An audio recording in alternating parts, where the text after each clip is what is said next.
Hello and welcome back to Something Rotten, Season 3. It has been several years since Season 2, and you've been begging us, you've been knocking at our door saying, please come back, talk about violent, nihilistic video games. We miss you, boys. And so we're here. My name is Jacob Geller. I am here with Blake Hester. It was a massive oversight to give our audience our addresses. Because they keep showing up. They're like, hey, where's the episodes? And I was like, hey, there's cops, someone get this man out of my apartment. And I gotta say, the people who specifically are like, you need to talk about Manhunt are not the people I want showing up at my door. And, I didn't want to put them out on the street, so now I just live with several of them. It's like a little share house I got going on here.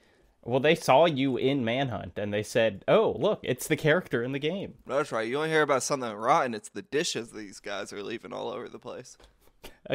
A great start to our returning podcast series. In this mini-series, we are going to be talking about Rockstar's infamous Manhunt series. Manhunt 1, Manhunt 2, and then some of the various influences, development history, all of that. We're going to get into it. This episode is going to be covering the first half of Manhunt 1, as well as its release, its reception, whatever other things we're talking about. And then stay tuned for the rest of the series, because I've never played these games, which is a first for us doing this podcast. I had played Max Payne 3. I had played Kane and Lynch. These are totally new to me. I think crucially, if anyone wants to play along at home, we should specify that we played chapters 1 through 10. Yes, there are 20 chapters and 4 bonus chapters, which we may or may not get to, depending on how much of a pain in the ass the second half of this game is. I'm not doing that.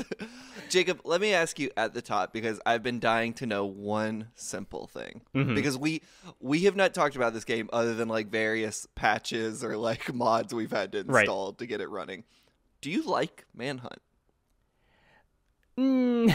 I think it's interesting. I am glad I'm playing it, I think is the answer. Like, I'm not angry that we picked this. We had talked about in the last season doing Condemned Criminal Origins and then Condemned 2 as our next series. And then when we were talking about restarting this, it was like, Manhunt just seems more interesting. And it is a fascinating game. But it is also really just a pain in the ass a lot of the time. Sure. And so we'll, I don't know, we'll get into all of that. When was the first time you played this game? 2019. I remember, I like, it's weird how specifically I remember it, but it's just because of the apartment I was living in at the time. But I played it in 2019 because I wanted to write a thing about it, and then never wrote a thing about it. But I didn't even play as far as we have played now. I think I ended right around there's a level in a mall. I think that was the last level I played. And what I think why I never finished was I was playing the PS4 version of it, which is effectively just like a PS2 kind of upscaled slightly, and it's just miserable to play on console. So I never got super, super far. So this is my first like earnest experience with Manhunt. And you know what? I'm going to say I feel like maybe I'm a little hotter on it than you seem to be. Mm-hmm. No, I'm excited to talk about it. Another interesting thing about this, just in kind of like the meta story of this podcast, is we have this kind of collective agreement on what rotten games are. Like, it's just this kind of category that you and I like understand, and we're like, oh yeah, that's totally a Something Rotten game. And this is maybe the earliest instance of a game that fits. I mean, certainly the earliest we've done on this show, and I was just trying to think of like games released before this that would fit the criteria, and it's really hard to come up with any. And so I guess when I say like Something Rotten game, what is kind of your definition? What pops into your brain? I mean, it's nastiness, and that doesn't mean like a specific like aesthetic, like there's a lot of gore or just like a gross general, like it is a game that is nasty inherently. You know what I'm saying? Like its themes, its presentation are all kind of designed to, if not make you feel bad, make you think of like negative things, negative themes. Like Max Payne 3 is not a game that's like, fuck you, feel terrible, but it's not a game looking to make you feel good. Manhunt, on the other hand, from the jump, every moment of that game is trying to make you feel like shit. And so that's usually what I'm looking for, is like, is the game trying to evoke a negative emotion and then explore a negative emotion through that framework. I also think a kind of important distinction is they're always they're about the nastiness. It's not like incidental. It's not like this is a game that's about, I don't know, like drug trafficking and also it's gross. It's like the grossness is kind of the point. And especially with, like Kane and Lynch 1 and 2, it's like those games aren't about anything except being just horrible. And this is almost, it's funny that this is the earliest game on the list, but maybe it makes sense because this is like the purest form. It's like there's nothing getting in the way of this being just like a fucking vile game. And there's almost no story. There's actually kind of a lot of dialogue, but it's never like telling you about anything. It's just like, it is a game where you kill people extremely violently, and that's kind of the whole thing. And actually, I do want to bring this up just at the beginning. I was reading reviews of this, and the Chicago Tribune review of this game by Levi Buchanan made the claim, Manhunt is easily the most violent game ever made. Which, this game came out in, 2003? So obviously there have been many more games made since then, but it's just like, that is a hell of a claim to just like lay out in a review. I think it's both true and not true. Like, on the one hand, you could argue any GTA is more violent because you can just like commit mass murder sprees in public spaces. But I think it's the way the violence is presented. It's kind of like that fucking Last of Us argument, like, you really feel it, like there's weight to it, but like you really do, right? Like, and you can kind of like fine tune the violence, how violent you want it, and because it like zooms in and it kind of revels in the gore, even if the body count isn't super high, it feels so much nastier than something like a Postal, which is like way more like celebrating its violence than a GTA or even a Manhunt. Like, this feels so much more grisly. Hey, Jacob, have you been listening to the Nebula feed of our podcast? Yeah, duh. I'm impatient. I want to hear what happens on the show next week, and Nebula gets all the episodes a week early. Sure, and they get bonus episodes too. But, we still do have to record next week's episode first. Oh, I keep forgetting we don't live in the future. Yeah, it's almost shocking how low the body count is in this game. It's like when you finish a level, it's like, oh, you killed like 15 people, which is obviously a lot of people to kill, but it's like on a standard Resident Evil 4 level, you're knocking out like 70 Ganados. And so like it's like it's kind of slow and it's quiet. And I guess, why don't we start by just like, if people have never played Manhunt, never looked at the game, just like, what is the loop? What is like the gameplay loop? Because I think that's one of the things that's so bizarre, is how like stripped down it is, how like little there is to the game. Well, in Manhunt, you play as James Earl Cash, a video game name if there ever was one. Okay, also, James Earl Jones, famous actor. James Earl Cash, just the name they decided. I don't know if James Earl is a common, first two names.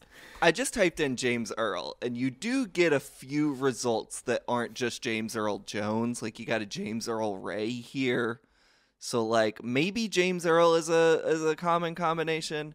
I don't know. It's maybe not that important. Oh, wait, here's a FBI.gov, James Earl Ray. Former 10 most wanted fugitive. Wait, I wonder... We're discovering things in real time. Wait, is this... Oh, this is the convicted killer of Dr. Martin Luther King Jr. So... Should we have known? Jesus Christ. Should we have known that offhand? Maybe. Okay, so he plays James Earl Cash, a serial killer who is on death row, and when he is being put onto the table for lethal injection, It's a little unclear. All of a sudden, you just kind of warp in time and you're not dead. And Right. there's a voice in your ear basically telling you, hey, I'm giving you a new chance, a second lease on life. But to do so, you have to effectively play my game.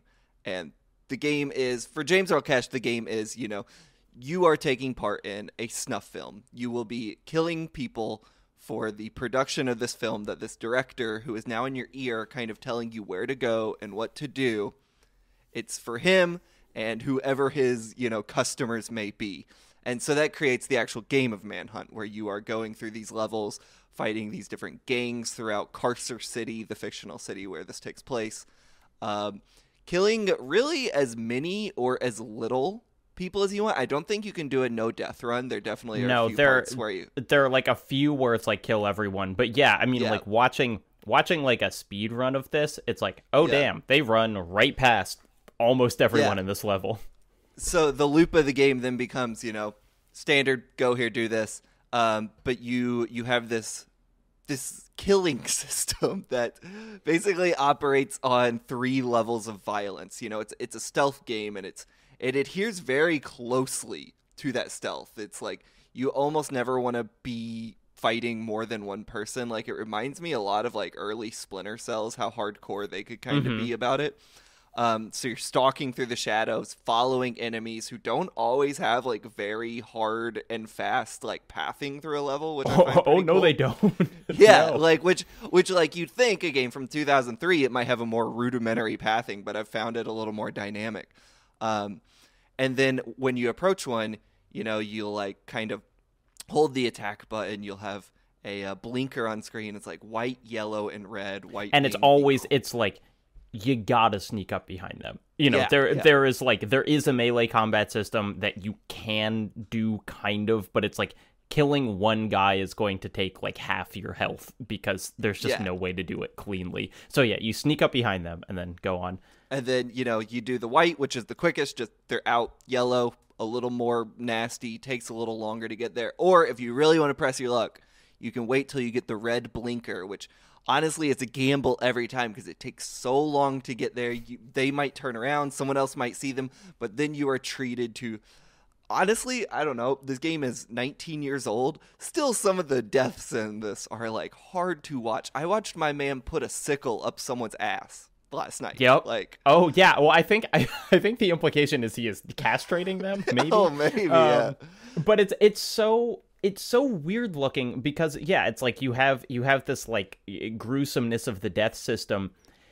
But what it looks like in the game is you're just standing behind someone with a weapon raised for like 10 seconds if you want this like if you want the most gory kill. And I was thinking about, there's an interesting interview with the people who made the Batman Arkham games where they were talking about like how to make stealth not frustrating. And what they said is like, eventually we realized that guards could just not turn around 180 degrees. Like if they were walking one way and turned around immediately, then it would just be frustrating and you kind of didn't know when they would do it and you would just be in the dark and then you'd be spotted.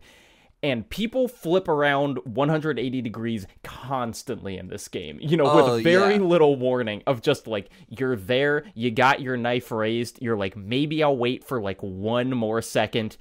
And then suddenly you are spotted and in a fist fight and they've called all their friends and you're, you die almost immediately. And there's no option in the save menu to reload a checkpoint. You kind of just have to stand there and let them kill you so you can try again, which is a bit frustrating if you ask me. But that's effectively Manhunt. I feel like if you're listening to Something Rotten, you may know what it is. I'm not sure everyone's played it. And honestly, maybe this'll get the conversation going. I would recommend more so than like Kane and Lynch 1. This is one of the games I think listeners should check out and play along with us. This game I'm finding like infinitely fascinating. It is so fascinating. Like, for anything else you can say about the game, it almost felt, I'll tell you my first impression, which was like, one of the things that you know about this game going in is that it is a Rockstar game, which especially today means Yep. literally the biggest like media entertainment properties released in a given year. You know, that Grand Theft Auto 5 has made more money than any movie ever, blah blah blah. This almost feels like a solo dev project. Sure. You know, like if this game came out today, I think it could almost be made by one person. Yeah. Except there's a lot of levels with a lot of different stuff. The director is Brian Cox. You have like Brian Cox talking in your ear, and there is this kind of level of effort in very weird places that you wouldn't expect. But like, it's playing it feels like Hitman if you took 95% of the systems out of that game, because it's like, you know, there is really very little melee combat to speak of. You have very few options when you're doing stealth. You kind of just do the same thing over and over, which is sneak up behind a guy and then like knock him on the head. It is so stripped down in a gameplay sense and a story sense and kind of an aesthetic sense that it's almost unbelievable that it came from the same people who were even at the time making Grand Theft Auto. Yeah, it's interesting that you bring that up because like this did come out, you know, GTA 3 hit in 2001, GTA Vice City hit in 2002. So this was following, like, this wasn't like, you know, pre GTA 3 Rockstar, right, when things might have been more stripped down. I mean, there is something to say, like, especially at that time, Rockstar was pumping games out of vastly varying quantities. Like, they were also doing like Austin Powers 338, whatever that game was called, Austin Powers Oh Behave, you know, and they had like, I think a surfing or wakeboarding game. Like they put out some pure turds back then. So it does make sense from that perspective that like this game, you know, is not going to have all of the production sheen that a GTA might across the board, except for Brian Cox, who is honestly really good in this game. Like, oh yeah, he's killing great. it.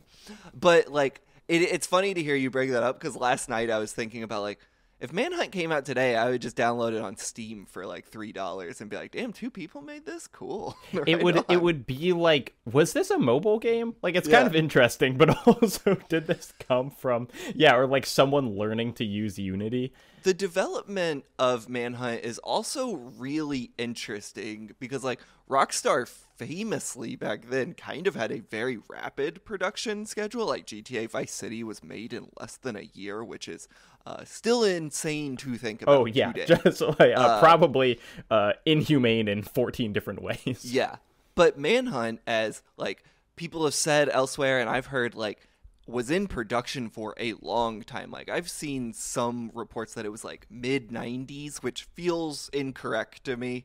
But it was definitely like in development, I would say before GTA 3 came out. So this had like floated around for a while, and I think had gone through a few iterations, and it came effectively from two guys there, Christian Cantamessa, who I think did GTA 3's like cinematic camera. Like he was the one who kind of kickstarted that whole thing where you can like zoom out and watch the car drive. You know what I'm talking about? Yeah. Like kind of make your own little movies with it. Himself and who he calls his co-creator, Alan Davidson. I don't think there's actually a director credit in the game. So like Christian is... Oh no, it's Brian Cox. Of course, the director credit. Yeah, right.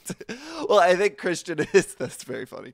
He's credited as like the lead level designer, co-writer, and I guess he would say he's the co-creator, but it just seems to me like he's the director of the game. But they had this idea, which I think is really cool and maybe a little ahead of the curve when you think about games like Amnesia maybe or Outlast. Like they had this idea for a game where you're hiding and being chased, which is interesting because a lot of games you're kind of the chaser, you know. Yeah.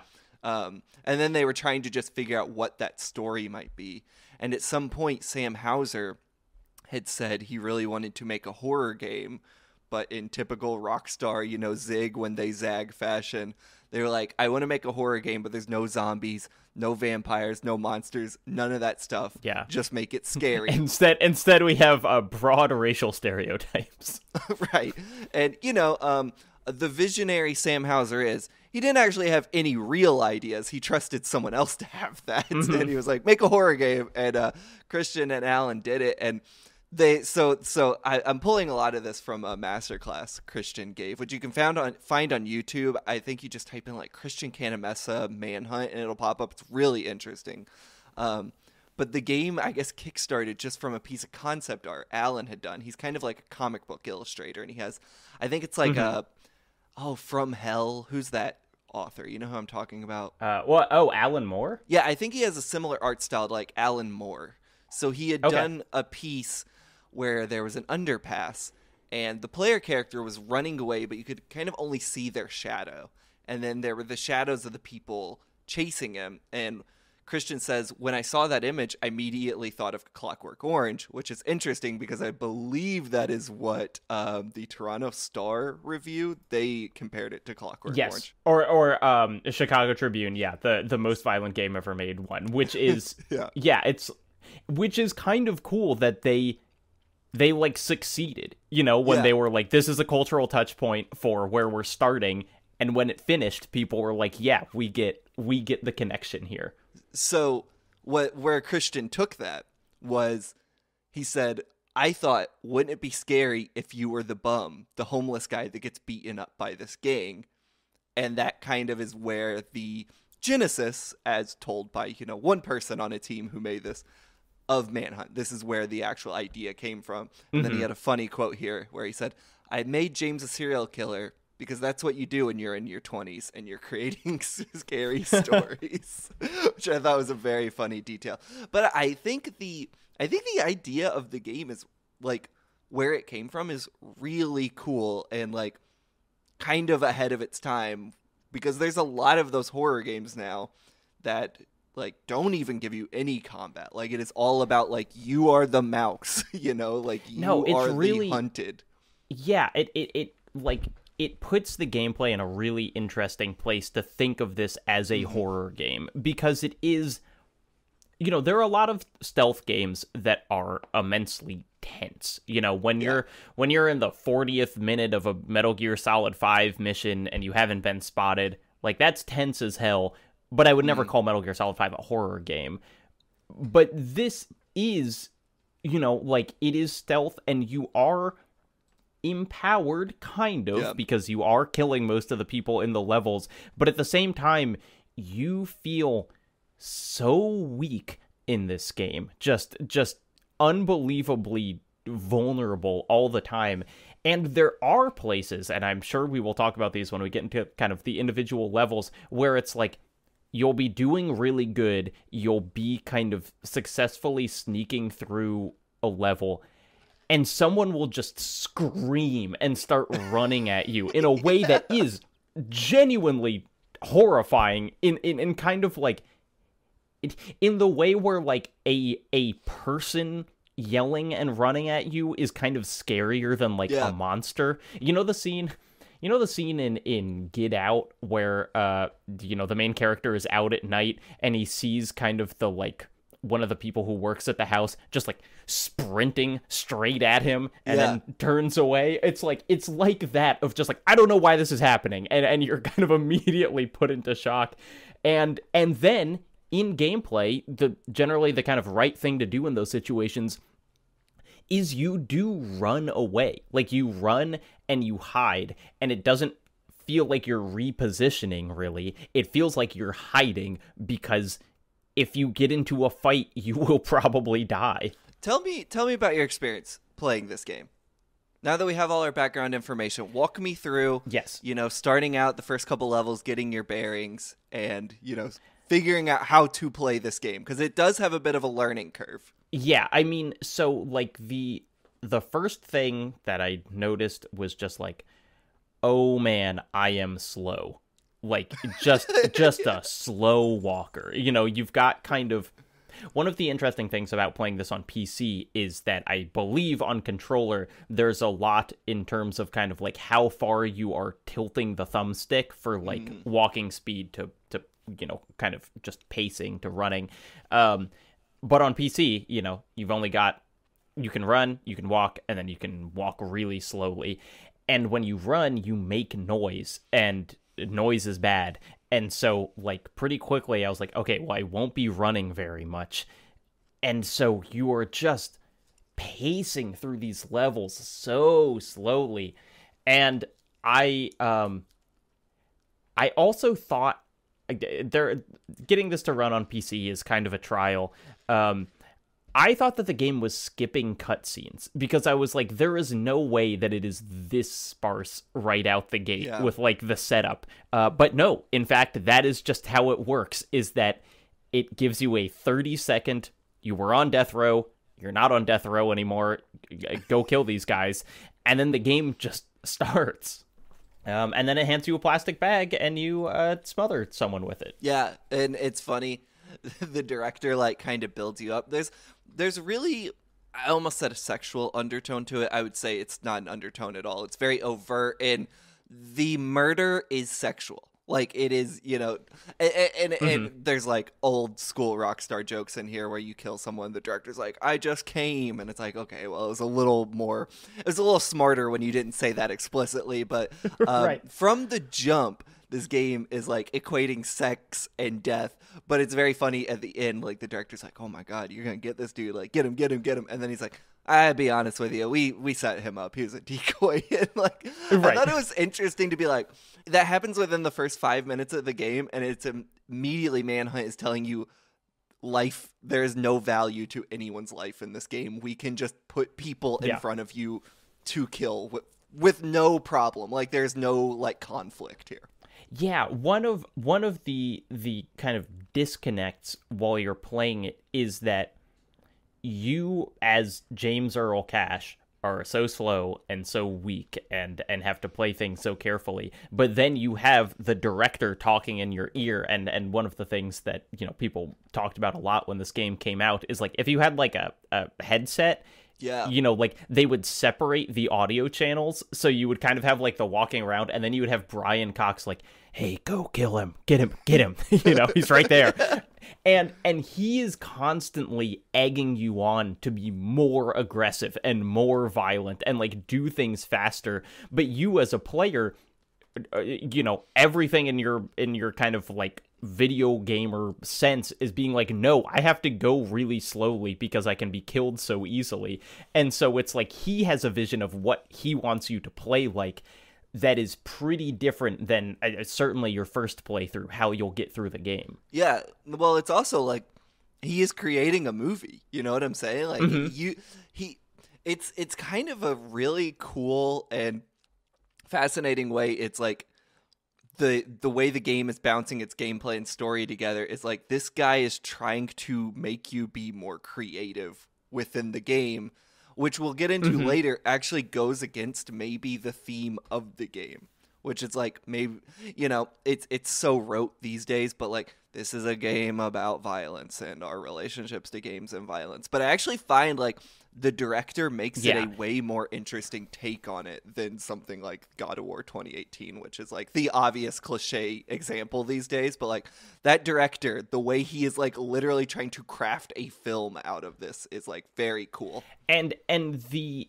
most striking aesthetic part of the game, because a lot of this game looks incredibly dingy and kind of samey and not, you know, just ugly to look at, is when you do one of these sneak up behind someone kills, it cuts to like film or like you know, shot on a shitty VHS camcorder close-ups of you killing the people. You know, it's like it breaks from the normal third person perspective to show like a shot from below or a shot from above or whatever of you, you know, grabbing a guy and stabbing his eyes out.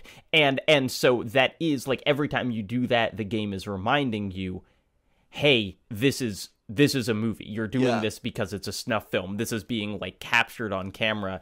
And at the end, on the end of each level, it ranks you. It gives you points and a star system based on how, you know, how exciting you made it look, basically, which I think is calculated by the quickness of your kills and, you know, how often you go for the super violent option and all that stuff. Are you going for the more violent ones? How are you playing the game? it honestly, it depends on how many times I've died in a level. Okay.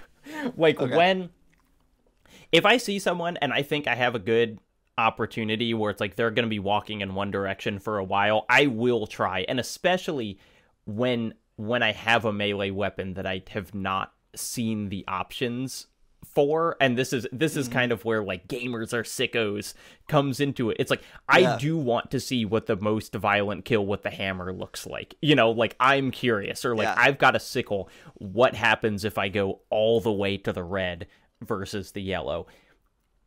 If I have failed at a section 10 times in a row, I'm not going to be doing anything special. I'm just going to be kind of getting them out of the row. But like it is incentivizing you to like, just because of kind of your natural curiosity. It's like, I want to see what animations are in this game because the previous ones have been so disgusting. Actually, here's what I want to talk about. Grand Theft Auto. One of the things that you can easily say about that series is like, man, they establish a place. When you're in Vice City, it's like, I know Vice City. Look at this. People live here. They got a bank. They got a restaurant. This game, which remind me of the name of the location. Carcer City. Carcer City. Yeah. A very clever pun. Wait, hold on. Does not feel like... Sorry, what's the pun? Like incarceration. Oh, that's that's very good. That's very good. Wow. We got there. It does not feel like anywhere.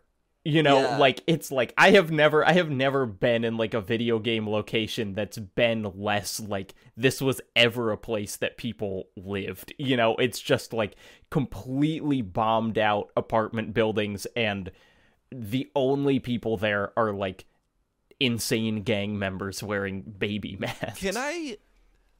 I think this is going to sound insane, but I think this world design is my favorite video game aesthetic. Look, that's why we're doing this podcast. It's what I like to refer to as Max Payne 1 world design, where it's basically New York. It's just New York. It is New York City through the eyes of people who weren't born in New York. Well, yeah, it's like it's the Escape from New York aesthetic. Like where it's like it's essentially now how like Republican politicians conceptualize New York, which is like it's apocalypse there. Like you can't even walk down the street without getting stabbed, and it's like that's just what they did here for real. Well, I think it's also like this. I don't say this as an overtly positive thing, but it's like a pre-Giuliani type New York as well. Like it's what people it's how New York obviously wasn't actually like this in like the 70s and 80s, but it was closer to this. It was seedier. Yeah, you had your porn shops in Times Square, that sort of stuff. Yeah, and people in Edinburgh, Scotland will extrapolate that as like New York is a war zone, and like I have to my duty as someone who lived to correct your pronunciation of Edinburgh, Scotland. That's right. So like I just love that kind of like European take on New York that these games sometimes seem to have, which like because this is we should be specific that this is like a Rockstar Scotland game, right? I just love it. I'm looking around this world, like panning up at the gray, shitty walls and buildings, like the same way I think people do it in like Hyrule and Breath of the Wild when I'm like tunnel vision, like don't care. Grass is green, looks pretty, great plateau, awesome. In Manhunt, I'm like, I love this drab wall. I gotta look all the way up. It's so nice. So I would say the first couple levels really aren't specific at all in their location. Like it's just kind of introducing you to the city. The first level you almost don't do anything. You kill like 3 people and it's more or less a tutorial. And then you have a couple more. It feels like the game actually doesn't really start improper until like level 4. Like level 1, 2, and 3 feel like kind of a protracted experience of just getting your bearings within this game. I agree, and also level 4 is when the game started kicking my ass, so I guess that's where it starts for real. I can't wait to talk about this because level 4 is my favorite in the game so far. That was like the level where I was like, I think I'm having fun. I think I'm enjoying this game. Mm-hmm. It's so level 4.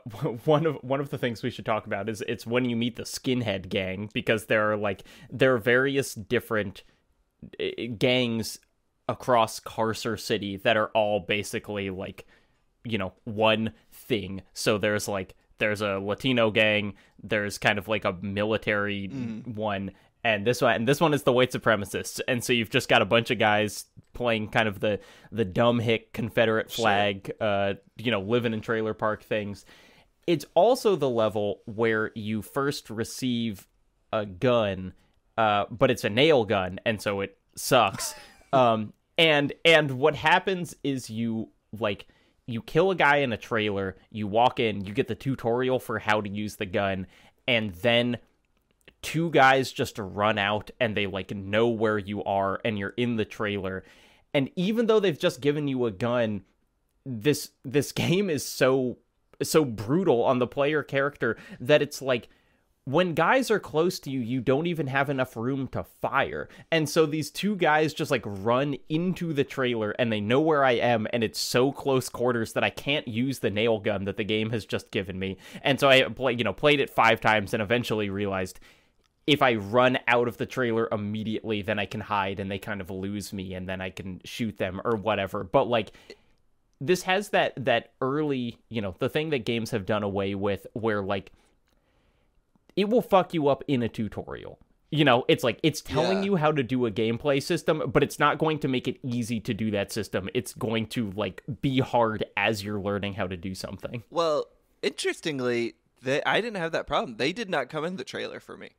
Oh, well, there you go. Maybe I was just making too much noise. So the way I got around that was waiting till one kind of was behind the trailer or something, and then I would run out and maybe quickly hit the other guy and find a shadow to hide in. And they would start a patrol path, take one out, then usually just fist fight the other one. But yeah, they did not have that. They did not hone in on me when they jumped in the level. Maybe it is that I was just because the pathing is so kind of unpredictable about where they're going to walk. I think it could be that they were just walking right up to the door of the trailer, and I was like, oh, fuck, they're going to come in here. Oh, yeah. And then I would try to attack them or whatever, and in doing so, actually tell them, this is where I am, come and kill me. But that I found really challenging, and then the next level, Fueled by Hate, was the one that really got me, because this level's it's really long. And the main thing that you have to do is there's a big crane, and you have to bring a gas can to the crane, fill it up, and then use it to move something that's blocking your path. And so the asshole checkpoints come into play here, where just they are really far apart. And so you have to carry this heavy gas can over, and you're kind of putting it down and stealth killing guys, and then carrying it a little further.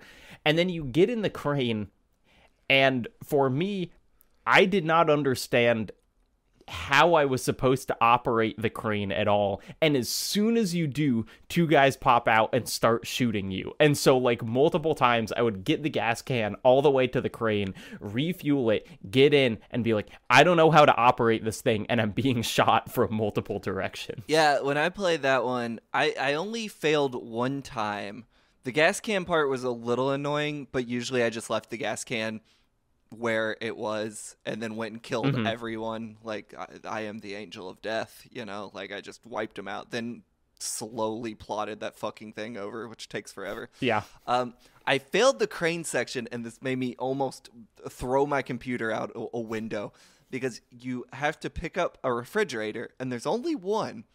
And as I was swinging it around, I clicked the button to drop it on someone, but I had too much momentum, so it hit some geometry in the level, and it messed up the physics, and it flew beyond the bounds of the crane. And then there was no way to get it back or get another one, and I had to just sit there and let them kill me until the end. But I was very frustrated. But it's yeah, I don't know. For whatever reason, I don't think level 5's super good. There's a section where you have to go down like I guess it's like a rock chute. I'm not exactly sure what the machinery Yeah, that part is. also I found very hard. Because here's another thing. You and enemies will be given the same guns, but they have more range than you. Yeah. Like, it's like you can stand, point your reticule right at someone and shoot them, and the bullet will just not reach them. Yeah. And they will shoot the same gun at you, and it will hit you. And so it's like this consistent feeling of like, you know, I kind of like it in that the game is just so unfair towards you, you know, that they're giving the enemies advantages that you do not have. However, level 4 I like a lot because I think it's where this game, it clicks in your brain that's like, I don't want to overspeak, but this game is very lightly an immersive sim. It is not to the level of... Oh, sure. But yeah, it's not to the level of like a Deus Ex, or certainly not a Dishonored, but like level 4, you start to realize I have several options of how to do anything. And once like that clicked in my brain, which was level 4, in the junkyard, I had a blast. There's a section towards the end where you kind of need to get to a just like a shed to open a gate, and then you can leave the level. And there are gas canisters strewn throughout, and then there are just like a shit ton of dudes wandering around, and like being like, okay, there's actually a guy next to this gas canister, and I know there are 3 other guys far away, but I'm not sure where they are. I'll just shoot this gas tank, take him out, but it'll cause a huge sound, which will make the rest of them congregate. And at one point, I messed up, and these gas cans became my best friend. I messed up and had to run from like 3 of them.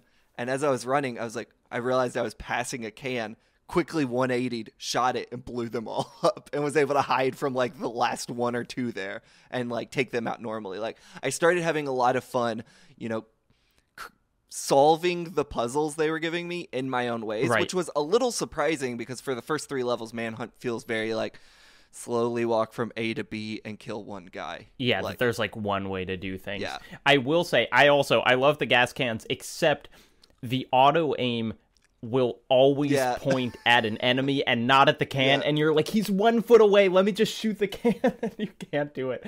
You start realizing the game is like sometimes giving you those tricks. Like, you'll see a guy and there will be no way behind them, and you'll be like, I don't really want to engage this head on. And then you start to like just like explore a little bit and be like, oh, he's standing next to an environmental hazard. Like, this becomes the solution. And the game like actually creates these like really fun little playgrounds, which 3 levels later it basically abandons because it's like, here's a bunch of guns, we're gonna stop being fun now. But for like a crucial hour, the game is like pretty freaking cool. And there is a big emphasis on sound, you know, like in that if you run, you know, you have kind of a radar, and so you can see how loud the actions are, you know, and how far away people can hear you, but also you can intentionally like hit walls or like kick garbage cans and make a big sound, and you'll kind of disrupt the normal pathway that an enemy is walking, and they'll walk over there and they'll come back. You can move enemy bodies, and you can like leave them in places that you know another guy will see, and then they'll run up to them, and then you can sneak behind him and like bop him in the head. You know, it's like there are, for how few kind of verbs you have in this game, it is impressive, like, that there are many ways to approach any given situation. And I'm sure if I watched like a 5-star run through of a level, you know, people would be using all of those to kind of like exploit the AI in 15 different ways. One of my tactics when I go in a level is like, this game is not going to tell you where anyone is, and every now and then a guy might like whistle a little tune and you'll see him on your radar for 5 seconds. So I'm just like walking through a level, just like knocking on walls, just being like, okay, there's one of them, they're coming over. Like, I'm just knocking on everything like a madman. It is hilariously, it has that stealth game thing of like, guy will like see his dead friend and be like, what's going on here? And then like 30 seconds later it's like, probably nothing, and like wander back in a different direction. So the story of this game, it's bare bones, but it's there, and there's a part of it. Yeah, there's some interesting moments that I want to talk about. There's a part of it, this story I really like, and it basically happens every level. And it's like, if you're playing a video game, you know when you finish level 2, it's not over. But in the narrative of the game, there's this implication that James seems to think, if I just do this thing, this will be over. I will finally be free. And the game is constantly like, okay, thanks, you did the thing.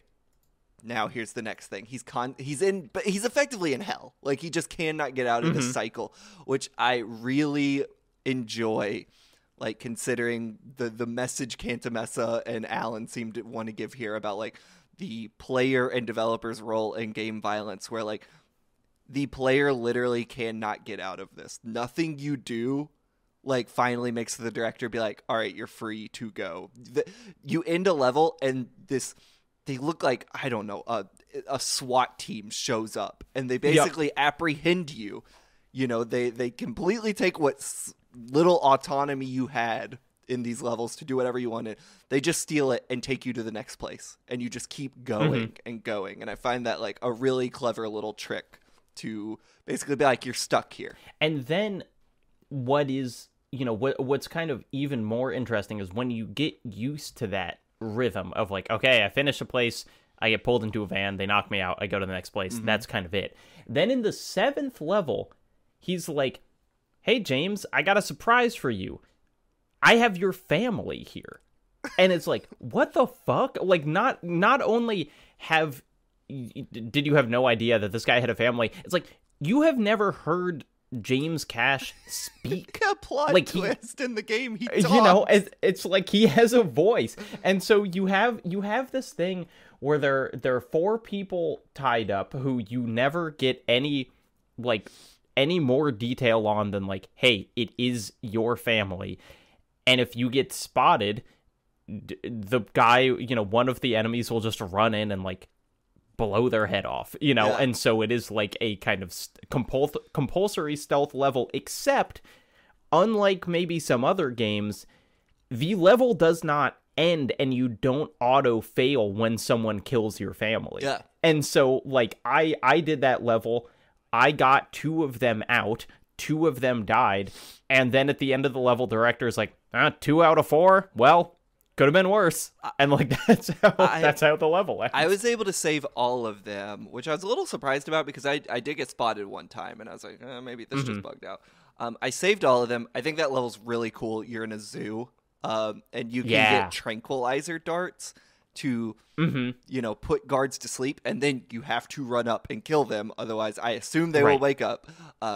But going back to my earlier point about, like, the loop James is stuck in, you save your family, and then, like, 2 levels later in a mall, the director's like, hey, go find a camera, go find a TV, and the family you saved, they're killed for the snuff film. And I'm like, there is no way out. Nothing you do matters. It is something rotten to the core. Like, everything you tried to do an hour ago was, like, basically pointless, which I thought was really clever. Yeah, I mean, and there is, you know, I also, this is one of the things, you know, this game almost gets away from some of the Rockstar stuff because there are no women in it for, like, a long time. And then it's like, well, the two members of your family that are women that are tied up are, like, they're in, like, underwear and a bra or whatever, in seemingly the, like, Rockstar cannot make a woman, even one who's supposed to be, like, battered and taken hostage, who's not like, oh, but it's kind of hot. I'm pretty sure it's like cheetah print underwear, and she's also got, like, the hips of, like, a teenage boy's dream woman. Like, she's it's like they have like one female model and they just, like, put that on everything. But what is so funny, and what we talked about is, like, you know, so if you successfully stealth kill all the enemies around them, you can free your family, and he's like, go on, get out of here. Which wouldn't be weird, except he has literally not spoken for the entire game thus far, and suddenly is just like, run, go. It's like, it's not treated like anything, but as the player, I was just like, I have a voice? What's going on? So I looked up the actor here, and it's Kurt Bauchio, which I thought would be, it would be interesting to see if they ever did anything else, and basically all I can see here is they were in Rockstar games. That's just all they seemed to do. It So almost felt to me like it was just like there was someone with a gruff voice on the dev staff and they were like, hey, why don't you do this? Yeah. You know, like, I don't know if that's the case here, but like they hired Brian Cox to be the director. Didn't feel like they hired anyone to be James Cass. He just kind of has a voice. So what seems to be happening is they were just a motion capture actor that Rockstar had, because he's in Max Payne 2, which was published by Rockstar, Red Dead Revolver, The Warriors, Manhunt 2, and then also has credits for the movie Stepmom with Susan Sarandon and Julia Roberts. Oh, we gotta watch that movie and see who moves like James Earl Cass. Yeah, and Holy Man with Eddie Murphy, which I guess is like an HBO movie. Anyway, so I wonder if he was just like a struggling actor in New York that Rockstar kept hiring, or maybe was a mocap, like worked on the mocap team and just like provided his voice or something. A thing that I read about this that I thought was interesting because of, you know, that this game was made in 2003 was they said everything except the walking was motion captured, which essentially means all of the kill animations, because there's not a lot of animation in the game other than the kill animations and walking. But you could, you know, watching those, you can totally imagine two guys in kind of an early version of a motion capture studio acting out being strangled by a bag or hit by a hammer or what have you. I would be so interested to hear about those mocap sessions, because some of the stories behind like the GTA 3 mocap sessions are really interesting, because that tech was like really primitive. Rockstar was pretty ahead of its time, like using that, and a few other developers obviously like were using mocap. But like I've heard stories about like if we wanted characters to hug, they couldn't actually touch each other, so like they would have to like mimic the hug individually. It would be really fascinating to hear like how they had to mocap a guy being fucking hit with a hammer in the face. Basically every story of early mocap, but I mean even up until a couple of years ago, is like, even if we motion captured something, we had to do twice as much work on top of it to make it look like anything. Yeah. You know, that it was not a shortcut in any way. It just kind of added on to animated stuff.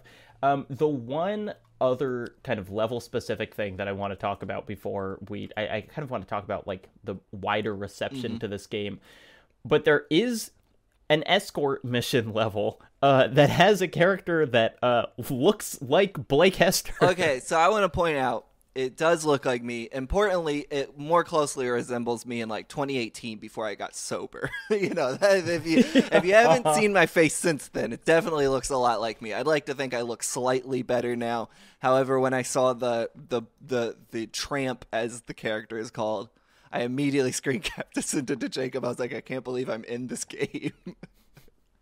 And so when I first saw that, I did not think, oh, it's Blake Hester. I did think, oh, fuck. Like, this game is hard enough. It's going to be an escort mission level. But it's weirdly not, in that they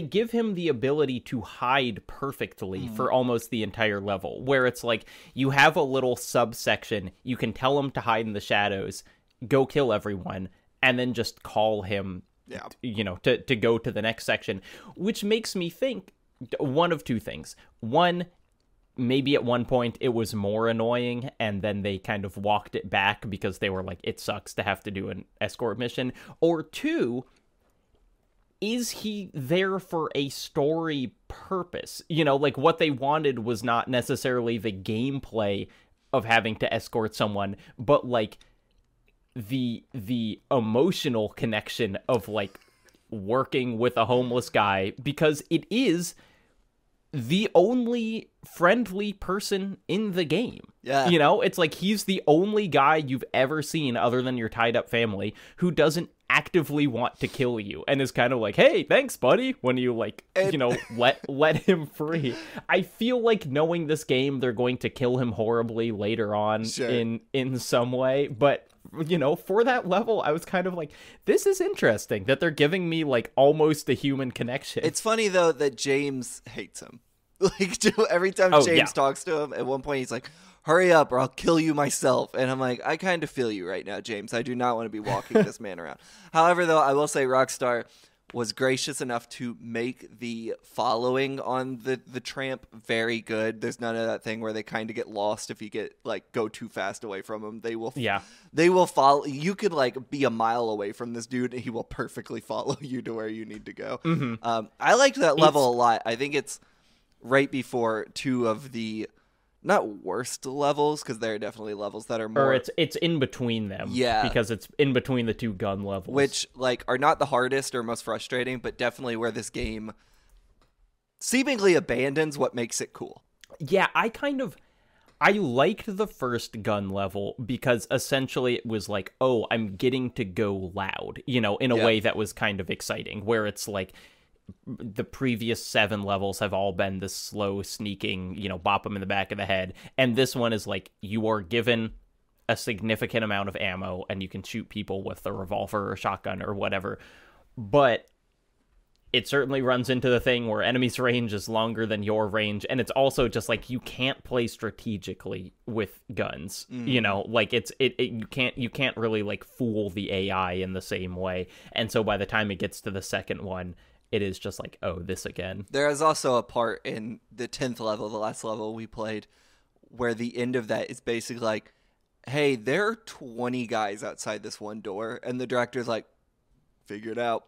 And it's a nightmare. It is like... And sometimes you can't get them to chase you. Like, they'll stay in their place. And so you can't, like, lure them into the area that you're in. Yeah, I don't know how you're supposed to do it correctly, because I felt like I was just like kind of using the game's jank to get through. Yeah, just kind of busting a door open, shooting, and then letting the door close before they can shoot back. It's a bummer, because I feel like this game constantly feels like it's on the cusp of being like a really interesting stealth game, and then it does stuff like that where it's like, okay, now it's a slog, which is kind of like It's a, like, honestly the Rockstar experience. It's also a game from 2003, experience where it's like, this is on the cusp of being great, and now you're like force feeding me this like shit that is not the strength of your game, which is like 2 of these levels kind of back to back. Yeah. Blake, hush for a second. I've got to talk about Nebula. If you've watched my YouTube videos before, you might have heard me talk about Nebula. I've put many hours of bonus videos up there, as well as uncensored and extended essays. But Nebula is not just a video platform. Something Rotten is also hosted on Nebula, and just like with my videos, watching them there is just straight up better. First off, the obvious, no ads. As much as you probably love my and Blake's voices, it's just a superior experience to listen to a podcast without ad interruptions. Every video and every podcast on Nebula comes ad-free. Secondly, you will get to hear every episode of Something Rotten a week before the rest of the world. Desperate to hear us get into that next game? It's available right now on Nebula. Thirdly, for every miniseries, we will be recording a whole bonus episode, essentially a recommendations list for further media related to the game we covered. This is where we'll really get to go outside the box and cover stuff that might not have come up on the main feed. So, more episodes sooner and without ads. Nebula even gives you a custom RSS feed so you can keep listening to it where you listen to all of your podcasts. And when you follow that link in the description and sign up for Nebula, you'll be directly supporting the show. That money from your subscription, it goes to us. And so that is, I feel like that's a good segue into talking about. I spent a while the other day just reading reviews of this game because I was just kind of curious. It's like we're taking it in 2022. Obviously, we have expectations of like what games are like. What did people think in 2003?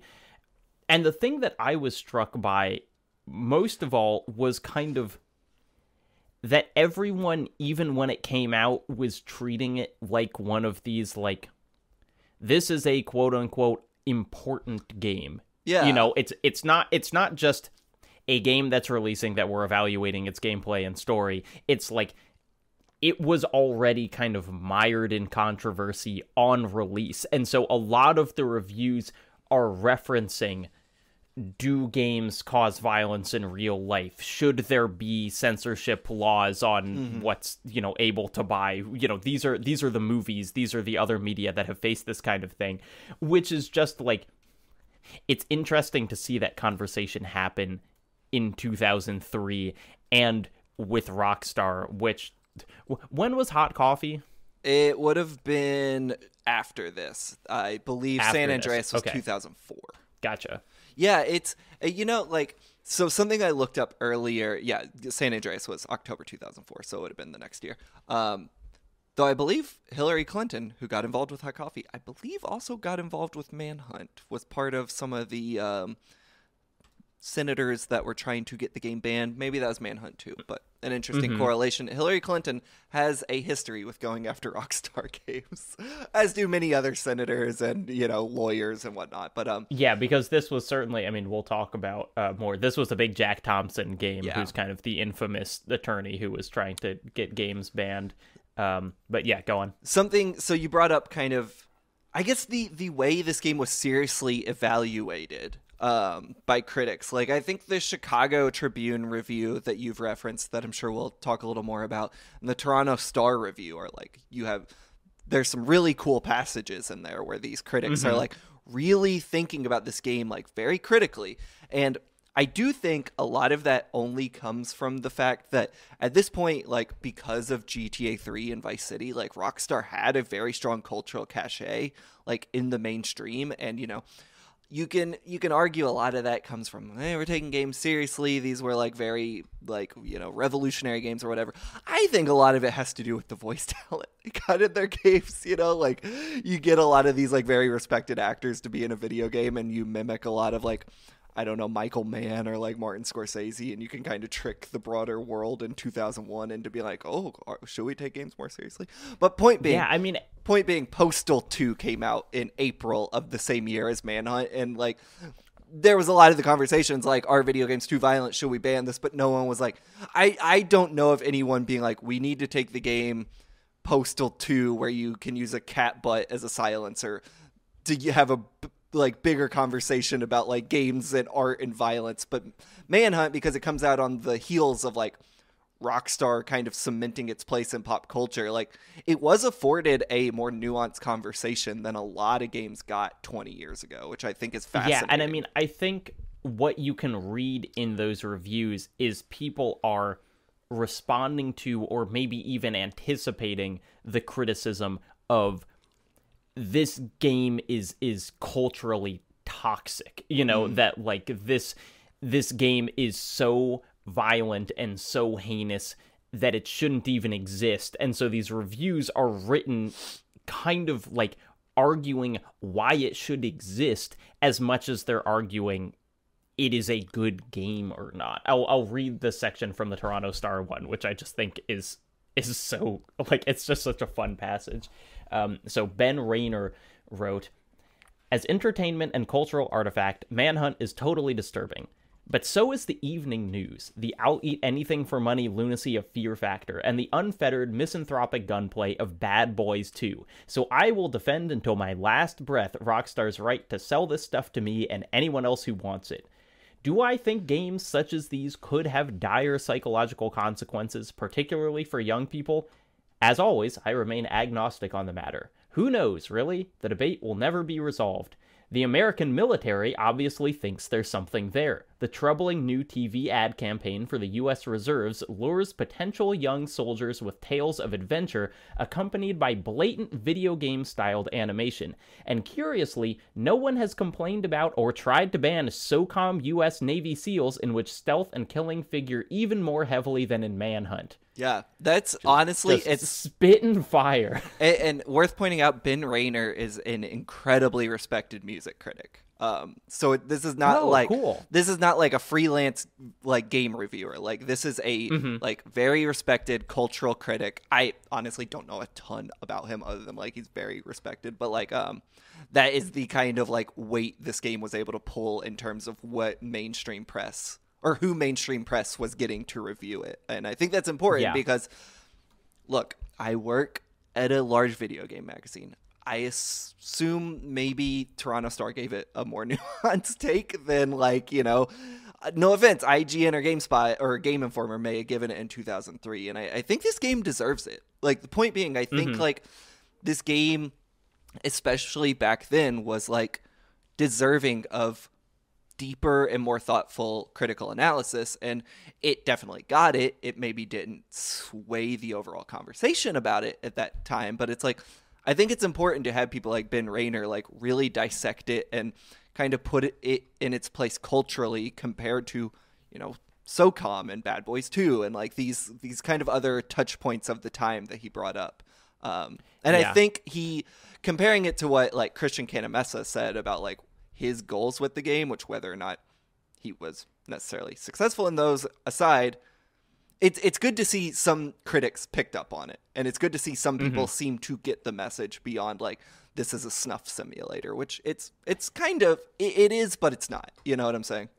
Yeah. And I also, I want to, you know, not, my feelings don't totally align with Rayner. And honestly, I don't know how I feel about this game yet. You know, like I'm really interested in how the following 10 levels and the kind of like end will figure on my feelings, because I do think, you know, I think he's right in saying that there are lots of misanthropic things that we consume all the time. I also think that it's not the critical end point to say this has a right to exist. Sure. You know, it's like, I agree that it does. I don't know if that makes it good. I think something can have a right to exist and also be bad for society. And I kind of am unsure where I land yet on Manhunt. I also definitely think, you know, he says he's agnostic on the issue of if video games cause violence. Yeah, weird take. I don't have the answer to that. Yeah. I don't think, I think we should care about it. Yeah. You know, it's like, it's something that I think about all the time, whether or not they do. But given the cultural climate of games, and especially in the kind of like late 90s, early 2000s, there being so much kind of moral panic over it in the same time as like the satanic panic and everything else being like video games are a tool for corrupting our youth. You know, I do think that it's important to have people saying stuff like that. I want to read the passage from Levi Buchanan, who I believe is a writer and director. Like, he makes movies now, perhaps? I don't know. Again, kind of an interesting group of people writing about this game back in the day. But I like their passage as well, where they said, if Manhunt succeeds at retail, it will say more about America's fascination with violence than any political discourse or social debate. That makes Manhunt the most important video game of the last 5 years, which I think history proved him wrong, but it's an interesting thought experiment. Yeah, it's like the point being, people were making grand proclamations about this game when it came out, whether or not it deserved it. Well, but you know what? Like, when I think about what was happening at that time around Manhunt, like, kind of Manhunt's one of the forgotten. It's not as forgotten as maybe the Warriors or some of their like shovelware back in the day, but like Manhunt's kind of this like weird artifact of Rockstar history. But when it came out, it was a big deal, and not like for good reasons. Like, it was a very controversial game. It was another in a slew of games that like right-wing media and politicians were latching onto to be like, this is, you know, a social poison. This is going to corrupt children and make them killers. And as we'll talk about soon, it was tied to a real murder case, falsely. So like when I put my brain in that 2003 mindset, like, you can kind of start to understand why some of these writers were like really taking it seriously and making like bold claims. Because in 2022, we know Manhunt just, it kind of went away, and only Blake and Jacob think about it. But like back then, you were turning on the news, and, you know, Glenn Beck was probably, you know, clutching his pearls about like how this game was going to breed new serial killers and shit. So like, it makes sense to me that people would be like, we need to have a big conversation about this game. Yeah. So let's talk about the controversy first. The kind of more fun stuff, which was this was banned in New Zealand and Australia. Australia, a pretty frequent banner of video games, so like not super surprising there. New Zealand as well. Something that I found really interesting was in Ontario, it was, and this is just like, it's weird enough that I feel like I don't totally understand what's going on here, but it was classified as a film and then rated R. Well, you're making a snuff film, Jacob. That's the point of the game. Oh, that's right. Okay, so they were reviewing the director's final product.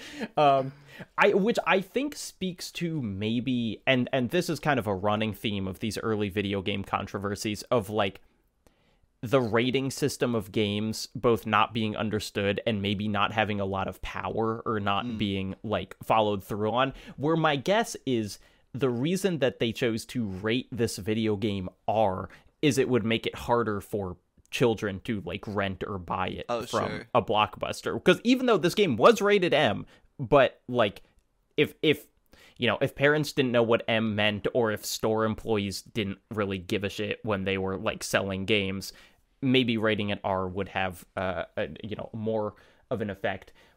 What's really fascinating is, Ontario did this, and then British Columbia also had a discussion on what should be done with the game, and you can read their kind of decision on it, which is just like a really interesting piece of writing, because one, they consistently call it an interactive motion picture, which I just find is interesting in itself, but then they say essentially, while there is little disputing the brutal and violent nature of these scenes, the determinative question is whether or not this brutality is depicted in a realistic and explicit manner. And then they talk about the video game Soldier of Fortune, which is one of these, which came out in 2000 and was, and kind of still is, famous for like having a whole bunch of different locations on your body that you could like hit and injure, and you could like cut off limbs if you like hit them with your knife, and like getting shot in the chest was different than getting shot in the leg and all that. And they're like, compared to Soldier of Fortune, Manhunt is kind of silly and not realistic, in that it's like you can get beat up more than is realistic. They say the execution scenes are usually no longer than 2 or 3 seconds. The weapon and point of impact are not clearly visible to the viewer. The available animation portraying body and tissue damage is limited and does not approach the level of sophistication required for a realistic depiction. And so they're saying kind of what I felt like playing this, which is like, it's gross, but it's only gross in, like, it's only literally gross in the level that a PS2 can allow. And a lot of the kind of like awful feeling of the game is by it's implying it, like the way it's shot makes it look more violent than the animations actually are, because it feels like it's hiding the worst parts of it from you. And so I just found it really interesting to see this kind of like British Columbia Film Board be like, what's happening in the game is not that horrible compared to other video games. It's really just like the context of it that is making it feel so gratuitous. I mean, honestly, you slap a shitty digital camcorder like filter over anything and it's going to look nastier. And I don't necessarily mean that as a joke, like Kane and Lynch 2 proved that. Yeah, and when we see like, people making videos of like the back rooms in Unity, it's like they put a VHS filter over that and suddenly it looks more real and more genuine because they're applying this level of like real worldness. Something I've been thinking about, and I don't have the answer to this, but like I have been thinking about maybe the outside influences this game had beyond Clockwork Orange, and like Running Man and some of the stuff that's been brought up. And one of the things I was thinking of as probably directly influential, even if it wasn't intentional, is right around this time. And the next episode, we're going to talk more about like snuff film as a genre and kind of a cultural boogeyman. But like, I think one thing worth bringing up, and we talked about it a bit with Kane and Lynch 2 as well, was this was right around, it was a couple years after, but still within the big wave of shock sites. My favorite topic in the world. But like, crucially, Ogrish was around at this time, which effectively became LiveLeak, which we saw as like pretty directly influential to like Kane and Lynch 2. Augrish was like the predecessor to that. Live Leak was basically created by a lot of the same founders. And like the day Augrish shut down, Live Leak started. So they're basically one and the same. If anyone listening to this is blessed enough to not know what these are, could you give just like a 30-second description? They basically are sites where you would go see footage from war zones, assassinations, murder, like execution, stuff like that. Like it's hard because I don't want to go like too graphic, but think about, you know, more recently ISIS videos that have come out that circulated on the internet, or mass shootings. Augrish was an early site where that footage would be hosted, you know. I'm sure you can put two and two together here. So this stuff was all happening around the time Manhunt came out, and Manhunt does feel, if not directly inspired by some of that stuff, at least kind of reminiscent of what would have been hitting the internet at this time. And honestly, you think about, like, this game is made by a bunch of guys in their 20s who were already making edgy, violent, taboo content. Like, it's hard to not look at that stuff and look at some of the aesthetic choices and be like, this is directly this is like following in the footsteps of some of the shit hitting the internet these days, which I think like was probably already a talking point for like media to be like, hey, what is going on the internet? Why is this like unfettered violence hitting? And then here's a game that's kind of directly mimicking it. And it sucks because the worst people get involved, like Jack Thompson and Glenn Beck and like these dumbass dipshits. But like, it's probably, it did scare the shit out of some people because it's like, oh my God, my child is also watching fucking beheading videos on the internet. You know, now he's playing them. Like, it's probably scary.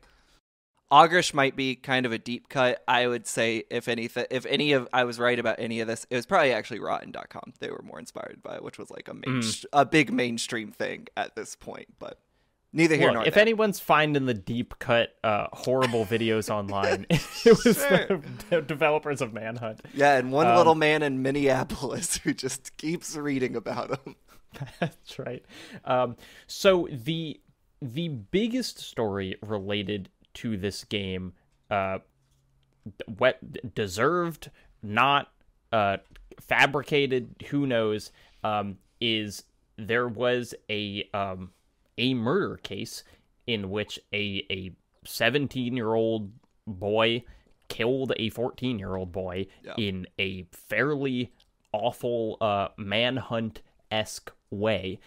And as the story originally came out, the murderer, they said, had a copy of Manhunt, and more than that, he was obsessed with it. And the victim's mom said that it blurred the lines of reality and game.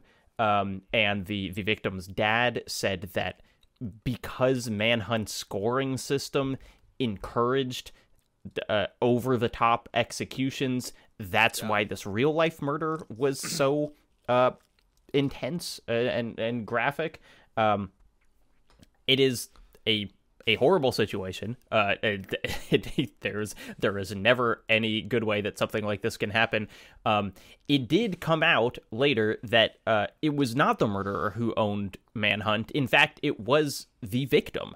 And the police reported that it was purely a drug-driven murder, which is also very sad and horrible, but basically denied any connection to the game.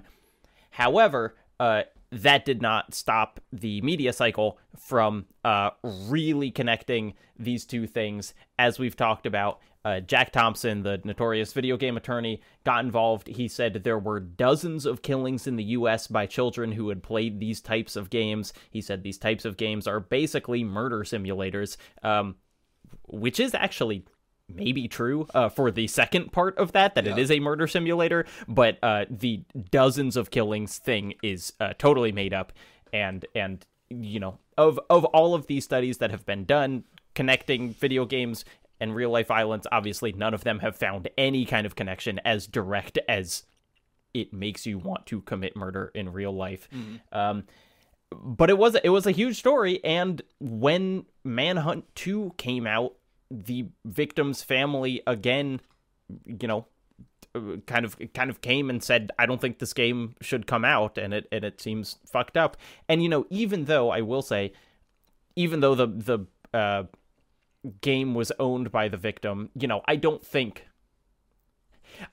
we can say that it's impossible that the murderer played Manhunt, but it is, like Doom or any number of other games, like there is this desire when something horrible happens to kind of find the media connection that explains it, quote unquote. And it just seems in this case that Manhunt was the thing that people found that made it make sense. Yeah, it's one in a long list of bands, musicians, movies, games that like get tied to a real world crime in an effort to quickly explain why it happened. Next episode, we'll talk about a different case that like almost like reflects this one to one, except it's about a movie. But I think that's an interesting point to bring up a quote from Cantamessa about the violence when he was asked about it, and like, kind of where he sits on the violence in the world he created. And he said in that masterclass, Manhunt was a game about our culture today, and in video games in particular, it was almost a contemplation of violence. We were trying to say something about violence, and we were trying to say something about the role of the player and the role of the game makers in creating violence. Sorry, it's a bit of a long quote. That's why we have the voice talking to you. And mostly the things that he's asking you to do, they're vile and violent, and they're for his gratification and the gratification of the audience. But you don't have to do them. We put a violence meter in the kills so that if you wanted to get the job done or not even kill people, you could. Of course, everybody's going for the deadliest. And so we were thinking, what does that mean to people? What does that mean when you're playing the game? Are you going to say this is a violent game, or are you going to be saying I'm a violent person because I'm playing the game this way? And then later he says, I think that the time wasn't right to have this particular conversation with people, and does acknowledge some of the reevaluation of the game. And I always find this stuff really fascinating because on the one hand, like, sure, I completely can buy that was the developer's mission statement, and I can see that in the game. I don't always think it's the player's responsibility to pick up on that. And that doesn't mean you're not like a media savvy or media literate. If like a very violent video game that is posturing itself as like enjoy the gore, if that goes over your head, it's fine. Like, I don't always think like that's at the fault of the player to not always get that. I do think though where I bump up against it is where like that conversation is lost on people, especially when like certain press outlets get a hold of it and they don't seem to try to evaluate the work beyond like blood, guts, gore, kill. Like that's, I think is a bummer. But like, I guess what I'm saying is like, if you played Manhunt back in the day and you didn't think very critically about it, like, I don't think that's your fault, as noble as Rockstar North's intentions might have been, or whatever statement they might have wanted to say with it. Yeah, I do. I think it's a little bit of a cop-out. Sure. I mean, for one, this game gives you a 1 to 5 star rating based on how violent you are. Mm-hmm. And, like, you unlock the bonus levels by doing better. Right, so, like, the game is clearly incentivizing you to be more violent. And I just, it kind of rings the same way to me as, like, when people are like, the good ending to Spec Ops The Line is just to not finish that game, like, that's what it's like. Well, that's not how media works. It's like, no one decides like, I'm going to put this down because it's like the morally correct thing to do. So I do think it's an interesting take. And I think certainly in something like Grand Theft Auto, when people say, this is a game about like running over sex workers in a car, it's like nothing in the game incentivizes you to do that. That is totally a player-driven decision. Mm-hmm. In Manhunt, there is an incentive to kind of be more of a sicko, and I think that's one of the things that makes it more interesting, but I also think it maybe makes it harder to make that claim. Sure, but I do think like the claim makes me appreciate Manhunt more. Like, obviously we make a podcast about nihilistic video games, but like, if we were like really adherent to the definition of something rotten, we would just play Hatred and it'd be one season and we'd be done. Like, like the fact that we aren't doing that means like, Manhunt, there is value in thinking about Manhunt through the lens that Canon Mesa offers. Now, granted, he said that 20 years after the game came out. Like, who knows if that's how he feels about the game now, or like he's just saying that. Like, maybe back in the day he was like, let's just make the murder something. I don't know explicitly. I would like to think he's telling the truth, but like I think there is value in him in knowing that that's what he says his mission statement was, and like I think there's an easy argument that making the violence of the game fun and incentivizing you to do it backs up his message, where it's like, hey, think about why you're doing this. Like, is it really worth it to subject yourself to all this stuff just to get a bonus level? Like, is it really worth it? Narratively, does it make sense? Or would James just like run through and kill people quickly just to try to get to the end of it? Like, I think whether it delivers on that or is successful is neither here nor there. I'm not really sure where I feel yet. I still have 10 levels to play, but I do think it's like a relatively smart idea that Manhunt's tackling, and makes me like appreciate the game more than I did before I had kind of heard him say that, where I was like, obviously this is a game that's something about violence, and I was trying to piece it together. But when I heard that, I was like, okay, there's a smart idea here. And then it's just up to like, player discretion as to whether it's effective or it's bullshit. Mm-hmm. So that's where I sit on it. Yeah, I think it's a cool quote. I really like it. I think that's a great point, and makes me like, I am immensely curious in where this game goes in the next 10 levels. If it is just more of the same, if it develops kind of a more explicit thesis, how it's going to end, if we're going to see our Blake Hester looking friend again. So many questions about it that we will answer in the next show. And also, I'll say right now, that next show is available right now. You can download it. It's out. You don't have to wait a week. So I haven't if heard you enjoyed this one, we don't know what's in it yet, but you can follow up right now. And you should, because Jacob, we're going to be talking about real snuff films. Well, actually, we're not, because as we'll get into, we'll argue about whether or not real snuff films exist, but we will be talking about snuff, which is, I don't know how you feel about it. I find it infinitely fascinating subject, and I think it's interesting to consider where this fits into the snuff canon. Which join us on our quest to get banned from every podcast player. Join us on our quest to get banned from the internet. But there is so the course of this miniseries, because we kind of do these in miniseries, is Manhunt 1 is going to have 2 episodes, Manhunt 2 is going to have 2 episodes, and then we're going to have an extra kind of bonus episode where we talk about further connections, media related to this. Basically, I think it's going to be Blake telling me about a bunch of fucked up media that he likes, and that is going to be... That's going to be available exclusively on the Nebula feed of this podcast for this season and every season in the future. It'll always be available, like the main feed episodes. You can listen to those, any podcast player. If, however, you go to Nebula, you can sign up, you can get an RSS feed for our podcast. You'll be able to listen to it there, ad-free, all of that stuff. And you will get this extra special bonus episode at the end of the season. And so if you're already subscribed to Nebula, it's right there. You can just do that. If you don't want to pay, though, there will be a season finale where we'll do like listener questions, which will be very fun. Oh, that's right. That as well. Those were really fun last time. I'm really looking forward to doing that. If you pay enough, Blake and I will create a snuff film of each other. That's right. But we won't tell you what that number is until we reach it. We'll create a snuff film starring AJ Moser, and you'll have to figure out who's getting who in that one. Yeah, that's right. But that's it. It's Something Rotten Season 3. We're back, baby. How do you feel, Blake? I feel great. I was up till 3 a.m. last night because I was stoked to do this. Also, I procrastinated. I'm on holiday break, and I didn't actually do my research until 2 a.m. last night. But nevertheless, I was very excited to start this. But he came through. I came through. So yeah, listen to episode 2, available right now, and stay tuned for the rest of the season.